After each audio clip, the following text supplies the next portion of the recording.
ভাইরা আমার, কবর একটি এমন জায়গা, বিশ্বনবী বলেছেন কবর হলো জান্নাতের টুকরো কিংবা জাহান্নামের গর্ত। কবর এমন একটা সুড়ঙ্গ পথ, যে পথ দিয়ে আপনার দুটি জায়গা রয়েছে, একটা হলো জান্নাত আর একটা হলো জাহান্নাম। দুই রাস্তার সুড়ঙ্গ পথের নাম হলো কবর। কবর আবার কাকে বলে? ইমিগ্রেশনের জায়গা, যেখানে চেকআপ চলে। একজন দার্শনিক কবরের নাম দিয়েছে দারুল ইমতিহান, মানে পরীক্ষার হল। পরীক্ষাতে যেমন প্রশ্ন করা হয়, কবরেও প্রশ্ন করা হবে। 10 বছরের, 20 বছরের, 50 বছরের জীবন, 60 বছরের জীবন, 70 বছরের জীবন। আল্লাহর নবী বলেন, বিসমিল্লাহির রহমানির রহিম, ইদা উদিয়াল মাইয়িতু ফিল কবরি আতাহু মালাকানি ফায়াকুলানি মান রাব্বুকা মা দীনুকা ওয়া মান নাবিয়ুকা।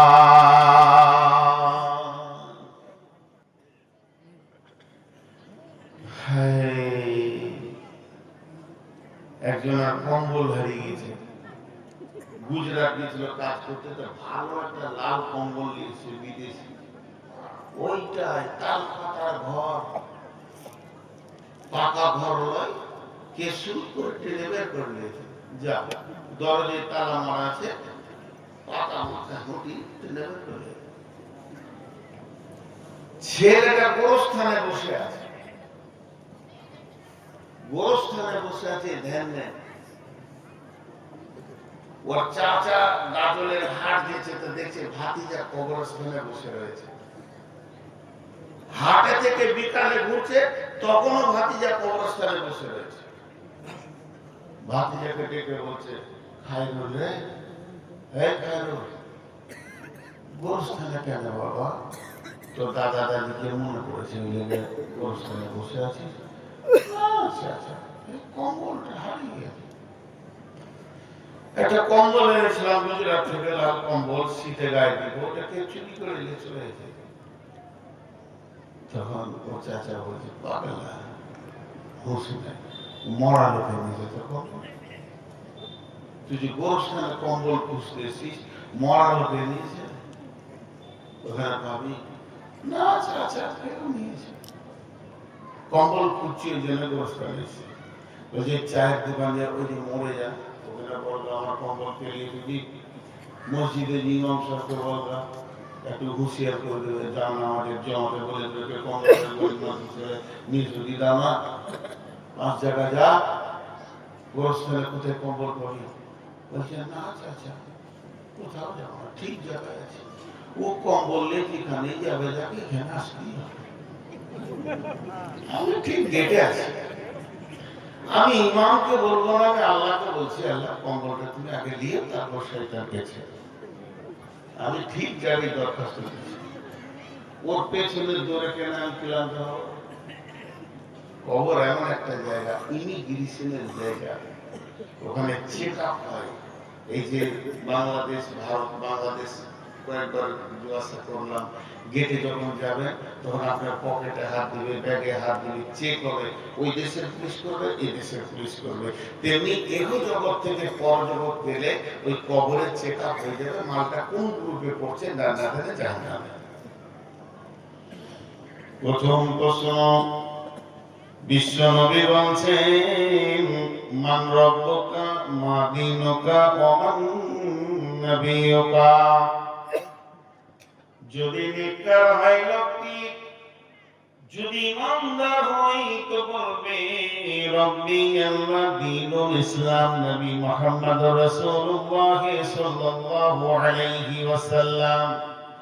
আল্লাহ আসমান থেকে বলবে, কাসাদাক্তা আব্দি, আমার গোলাম সত্য বলেছে। এই কথা বলে যখন আল্লাহ আওয়াজ দেবে, ফেরেশতাদেরকে বলবেন, এক কাজ করো, ওর জন্য জাহান্নামের আগুনের দাও দাও করে জ্বলছে অগ্নি শিখা, যেখানে আগুন গর্জন মারছে, ছেঁড়াছিড়ি করছে, দরজাটা একবার খোলো, ওকে দেখিয়ে দাও। এই জান্নাতি লোকটা জাহান্নামটা নয়ন ভরে দেখবে, আর ফেরেশতারা বলবে, ও আল্লাহর গোলাম, ওটা হলো শাস্তির জায়গা, তোমার রব তোমাকে রহম করেছে, ক্ষমা করেছে, ওই জায়গা থেকে বাঁচিয়ে দিয়েছে। নম কানমে উরুসা, যেমন নতুন দুলহা দুলহি বাসর ঘরে শুয়ে দেয়, তুমি ওই রকম আরাম করো, তোমাকে কেউ ডিস্টার্ব করবে না। তুমি একবার উঠবে, ইসরাফিল যেদিন সুর ফুঁকবে, সেদিন তুমি কিয়ামতের মাঠে উঠবি। পক্ষান্তরে যে উত্তর দিতে পারবে না, হা লা আদরি, এগুলো তো আমি কিছুই জানি না, আফসোস আমার কিছু জানা নাই, সঙ্গে সঙ্গে জান্নাতের দরজাটা খুলে দিয়ে বলা হবে, এক ঝলক দেখে নাও, হতভাগা বেঈমান, আল্লাহর সঙ্গে বেঈমানি করেছো, রাসূলের হাদিস তুমি মাননি, অহংকার তাকাব্বুর রিয়াতে তোমার দিল ভরে গেছিল, তুমি কত বড় তাগুত ক্ষমতাওয়ালা ছিলে, কোনো তাওয়াক্কা করনি, অতএব ওই জান্নাতে তোমার মিরাস আছে, অংশ আছে, তোমার ভাগ ছিল, যেহেতু তুমি আদমের সন্তান, সেই হিসাবে তুমি ওয়ারিস পেয়ে যাবে। এই ওয়ারিস শব্দটা সূরা জুমারে আল্লাহ দিয়েছেন মিরাসুহা, তার মানে তোমাকে মিরাস দেয়া হতো, শুধু আদমের আনা দ্বীনের উপরে তুমি টিকতে পারোনি, ইসলামের উপরে টেনে টিকতে পারোনি, বিধায় তোমার রব তোমাকে তোমার পিতার ওয়ারিস থেকে মাহরুম করেছে, চির শাস্তি জাহান্নামে তোমাকে নিক্ষেপ করা হবে। বেনামাজির ব্যাপারে বলেছে, বেনামাজির কবরে আল্লাহর কসম, আল্লাহর কসম, আল্লাহর কসম, আল্লাহর কসম, আল্লাহর কসম, আল্লাহর কসম, আল্লাহর কসম, সত্য বলছি, আপনার আমার অঙ্কে বুঝে আসবে না, কাগজ কলমে পেন্সিলে বুঝে আসবে না।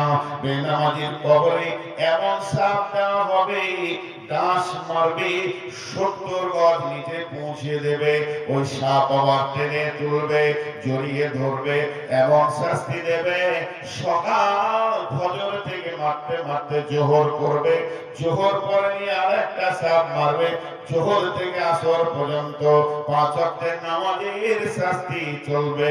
কবর হলো জাহান্নামের গর্ত, বা জাহান্নামের গর্ত, জাহান্নামের সুড়ঙ্গ পথ, কিংবা কবর হচ্ছে জান্নাতের টুকরা।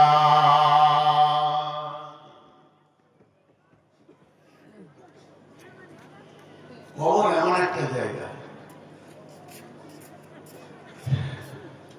মানব যদি হোক আমাদের জ্ঞানী বিচক্ষণ, মুরজিয়া আলার প্রেমে কাটাও জীবন, ভূমিতে আসিয়া তুমি ভবের মেলাই, হেলাই কাটিও না মাটিয়া খেলাই, এ মেলাই বহু লোক আসিয়া ভূমিতে, সব চলে গেল কোথা দেখিতে দেখিতে, সংবাদ তাদের কিছু পাওয়া নাহি যায়, হায় আজ আছে তারা কি হালে কোথায়, নাই সে দেশে কেহ আল্লাহ ভিন্ন আর, নাই সে দেশে কেহ আল্লাহ ভিন্ন আর, করিবে তাহাদের বিন্দু উপকার, দেখিতে আসিলাম মেলা দেখা হলো শেষ, চলো এবার ফিরে যাই আপনার দেশ, যেই দেশে ছিলাম পূর্বে চলো সেই দেশে, কি আছে রয়েছ বসে এসে পরবাসে, মাতা পিতা ভাই বন্ধু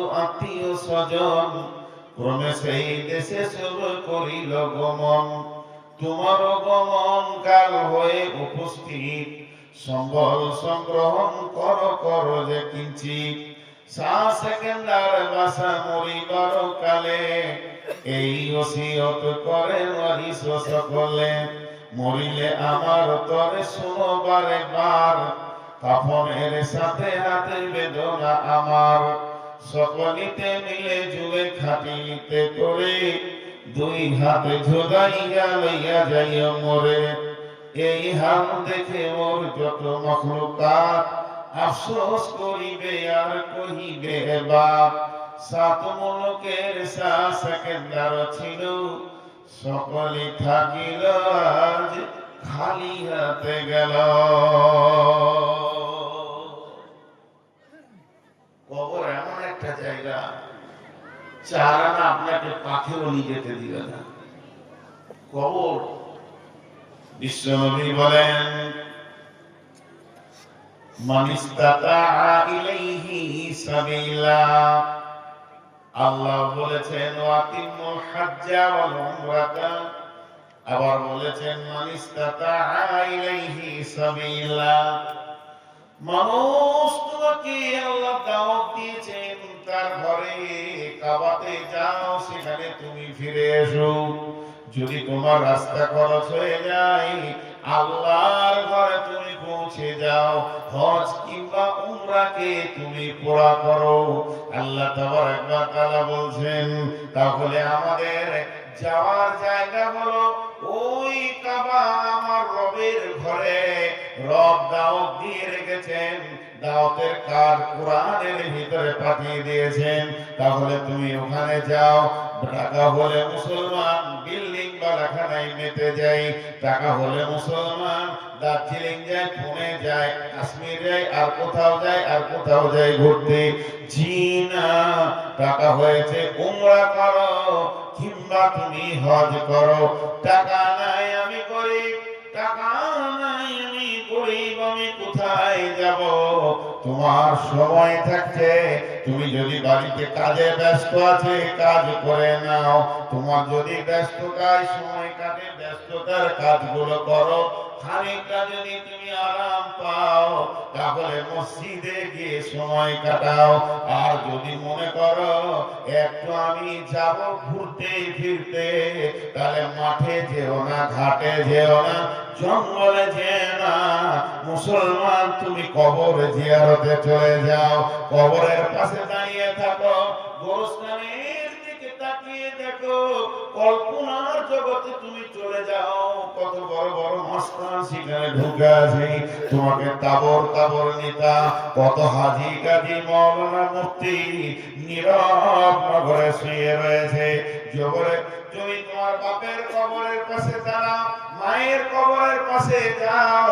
যদি কোন জীবিত ব্যক্তি কবরে যায় তাহলে কবরবাসীর লাভ বেশি হবে, জি না, কবরবাসীর লাভ নাই।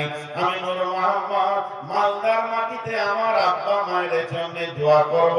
এখান থেকে দোয়া করলে যে কাজটা হবে, আমি যদি বাপ মায়ের কবরের পাশে গিয়ে দাঁড়িয়ে দোয়া করি একই কাজ হবে।